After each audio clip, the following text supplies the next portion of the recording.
Narito ang ibang balitang tinutukan ng 24 Oras Weekend.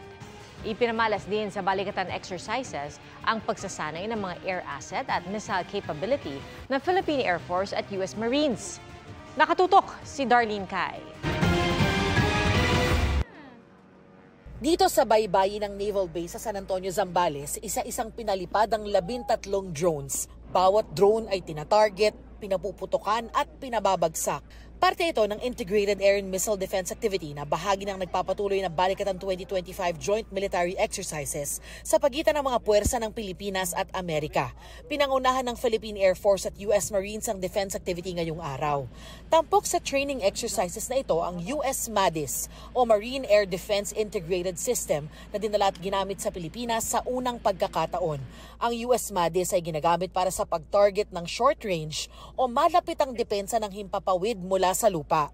Kakibat naman ang Spider ng Philippine Air Force. Ipinakita rin sa media ang US Avenger na isa ring short-range air defense missile system. Itong Integrated Air and Missile Defense Activity ng bahagi ng Balikatan 2025 ay layong ipakita yung kakayahang dumepensa laban sa mga banta o threat na manggagaling sa himpapawid. Malaki raw yung maitutulong nito sa depensa sa coastlines o dalampasigan. Right now that we have a threat from external, so continuous collaboration and joint training with the armed forces, U.S. Armed Forces and other neighboring countries. So it's a very big help for us.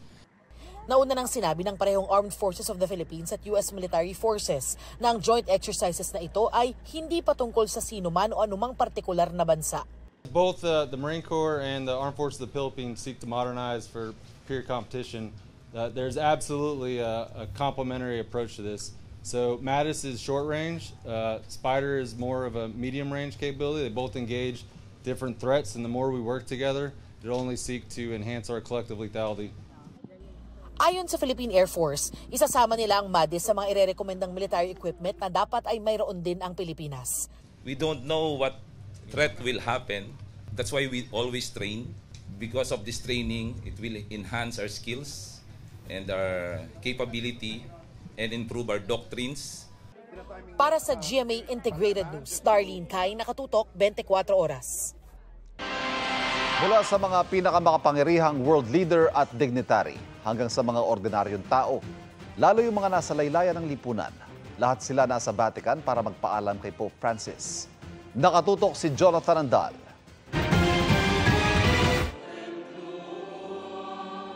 Nakita sa funeral mass ni Pope Francis ang pambihirang pagkakataong magsama-sama ang ilang matataas na lider sa mundo. Si Pangulong Bongbong Marcos nakasama si First Lady Liza Araneta Marcos, sinabing ang kanilang pagpunta ay pagpapakita ng lubos na paggalang sa Santo Papang minahal ng milyon-milyon. Sa seremonya, nakatagpo ni Pangulong Marcos si dating US President Joe Biden na isang Katoliko at si current President Donald Trump.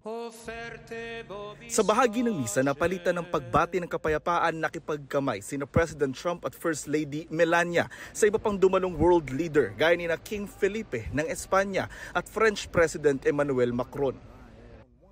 Bago ang papal funeral, nagpulong sina President Trump at Volodymyr Zelensky na leader ng Ukraine. Ayon sa Ukraine Presidential Press Service, naging produktibo ang halos 15 minutong pag-uusap nila. Kaiba ito sa sagutan at sigawan nila sa White House noong Pebrero.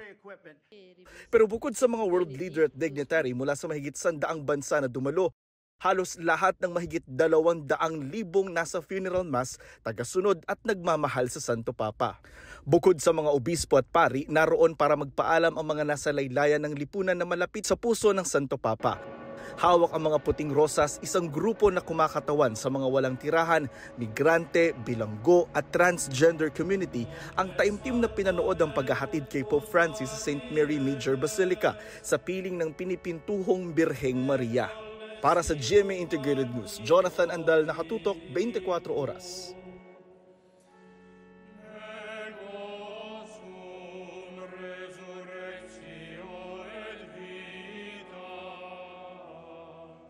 Inanunsyo ni COMELEC Chair George Erwin Garcia na sa linggong ito may ihahain silang mga disqualification case laban sa ilang kandidato ngayong eleksyon.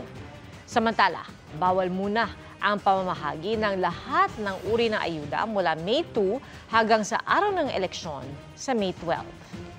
Kabilang po dyan ang pamamahagi ng cash assistance. Ang sa COMELEC, sakop ng 10 araw na ayuda ban ang mga ipinamamahagi mula sa mga programang AICS, TUPAD, 4Ps at AKAP. Ang kay Chairman George Garcia, kakasuhan ang mga magbibigay at magpapatupad ng ayuda sa mga nabanggit na mga araw.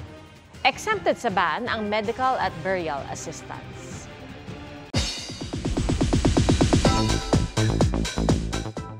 Bumuhos ang emotion sa third eviction ng Pinoy Big Brother Celebrity Collab Edition.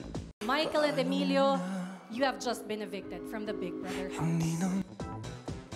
Can't help but to be emotional ang duo na mili nina Michael Sager at Emilio Daes after i-announce na sila ang third duo na aalis sa bahay ni Kuya. Si Michael sinalubong ng family and friends paglabas ng bahay, kabilang na si PBB host Mavi Legazpi. Ang mag-asawang Megan Young at Michael Daes may message para sa kanilang Mio Boy. May sweet message naman si Jillian Ward kay Michael na nakasama niya sa My Ilonggo Girl.